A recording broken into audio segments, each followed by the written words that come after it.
आज बात करेंगे E85 फ्यूल यानी 85% इथेनॉल वाले उस नए ईंधन की जिसकी एंट्री अब देश की राजधानी दिल्ली में हो चुकी है। सरकार इसे भारत के वैकल्पिक ईंधन मिशन की दिशा में एक बड़ा कदम मान रही है। लेकिन आखिर E85 फ्यूल क्या है, इसकी कीमत कितनी है, किन वाहनों में इस्तेमाल होगा और क्या ये सच में पेट्रोल का विकल्प बन सकता है, आइए आसान भाषा में समझते हैं। सबसे पहले आपको बता दें कि बहुत से लोगों के मन में ये सवाल है कि E85 फ्यूल किस कंपनी का है। तो आपको बता दें कि E85 किसी एक निजी कंपनी का फ्यूल नहीं है। ये सरकार की पहल के तहत उपलब्ध कराया जा रहा ईंधन है, जिसे इंडियन ऑयल, भारत पेट्रोलियम और हिंदुस्तान पेट्रोलियम जैसे सरकारी तेल कंपनियां बेचेंगी।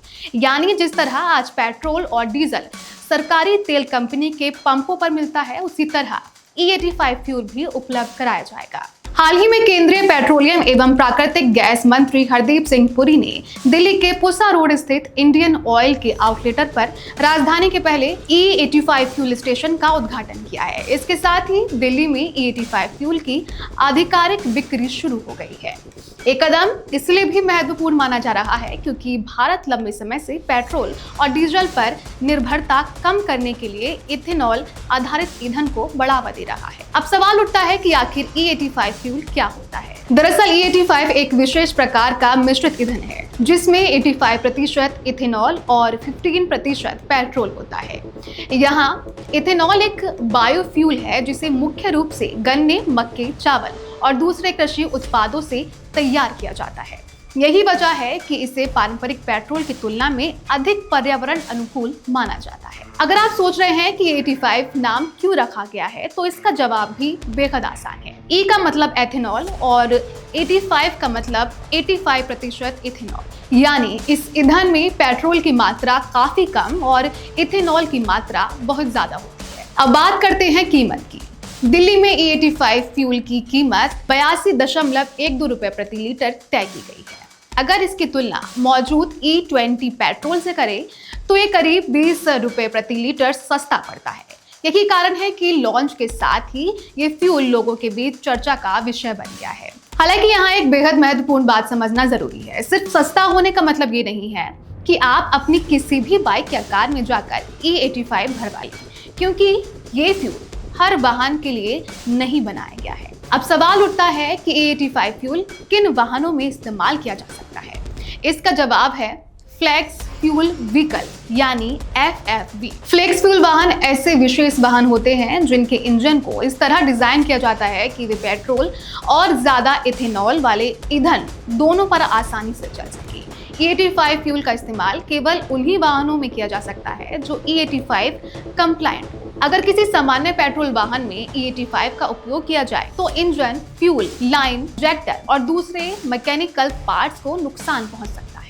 इसलिए सरकार और कंपनियां लगातार ये स्पष्ट कर रही हैं कि E85 केवल उन्हीं वाहनों के लिए है जिन्हें इसके अनुसार डिजाइन किया गया है। अब सवाल ये है कि भारत में ऐसे वाहन कौन कौन से हैं। हाल ही में हीरो मोटोकॉर्प ने अपनी पहली flex fuel bike range launch की है। कंपनी ने स्प्लेंडर प्लस फ्लेक्स फ्लू और HF डीलक्स फ्लेक्स फ्लू को पेश किया है। इसके इंजन और मैकेनिज्म में लगभग 39 बदलाव किए गए हैं ताकि ये E85 इथेनॉल मिश्रित ईंधन पर आसानी से चल सके। दिलचस्प बात यह है कि कंपनी का दावा है कि फ्लेक्स फ्यूल इंजन होने के बावजूद इन बाइक की परफॉर्मेंस में कोई कमी नहीं आई है, बल्कि कई मामलों में इंजन का प्रदर्शन बेहतर हुआ है। सिर्फ बाइक ही नहीं, कार कंपनियां भी इस दिशा में काम कर रही हैं। मारुति सुजुकी ने अपनी पहली flex fuel car Wagon R flex fuel पेश की है। हालांकि इसे अभी बिक्री के लिए लॉन्च नहीं किया गया है।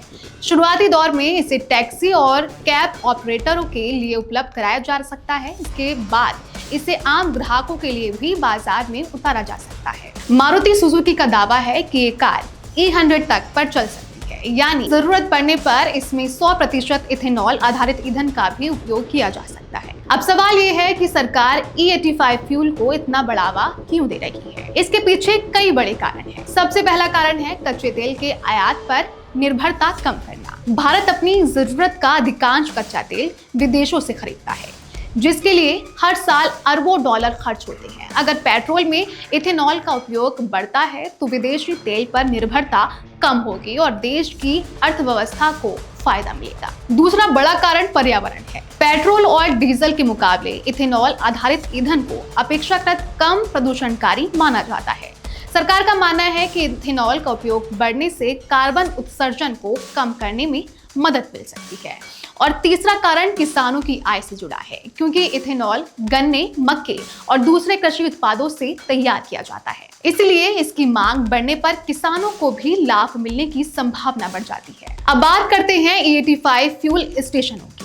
फिलहाल दिल्ली का पुसा रोड आउटलेटर राजधानी का पहला E85 स्टेशन है, लेकिन सरकार की योजना सिर्फ एक स्टेशन तक सीमित नहीं है। शुरुआती चरण में दिल्ली, NCR, मुंबई, पुणे और नागपुर जैसे शहरों में 50 से 100 E85 स्टेशन शुरू किए जाएंगे। इसके बाद हर साल अंत तक लगभग 500 स्टेशनों का नेटवर्क तैयार करने का लक्ष्य रखा गया है। सरकार की दीर्घकालीन योजना 2027 के अंत तक देश भर के प्रमुख शहरों में 5000 से अधिक E85 फ्यूल स्टेशन स्थापित करने की है। यानी आने वाले वर्षों में E85 फ्यूल की उपलब्धता तेजी से बढ़ सकती है। हालांकि सबसे बड़ी चुनौती फ्लेक्स फ्यूल वाहन की संख्या है। जब तक बाजार में बड़ी संख्या में E85 कंप्लांट वाहन नहीं आएंगे, तब तक इस फ्यूल का उपयोग सीमित ही रहेगा। कुल मिलाकर E85 फ्यूल भारत के लिए एक नई शुरुआत की तरह है। ये पेट्रोल से सस्ता है, इथेनॉल आधारित है, पर्यावरण के लिए बेहतर माना जा रहा है और देश को आत्मनिर्भर बनाने की दिशा में भी एक महत्वपूर्ण कदम है। लेकिन फिलहाल इसका लाभ वही लोग उठा पाएंगे जिनके पास फ्लेक्स फ्यूल वाहन मौजूद है या जो भविष्य में ऐसे वाहन खरीदेंगे। अब देखना दिलचस्प होगा कि आने वाले वर्षों में E85 फ्यूल भारत की सड़कों पर कितना बड़ा बदलाव लाता है और क्या ये आम लोगों के बीच उतनी ही तेजी से लोकप्रिय हो जाता है जितनी उम्मीद सरकार और ऑटोमोबाइल कंपनियां कर रही हैं। ऐसे अपडेट्स के लिए देखते रहिए FM न्यूज का डिजिटल प्लेटफॉर्म।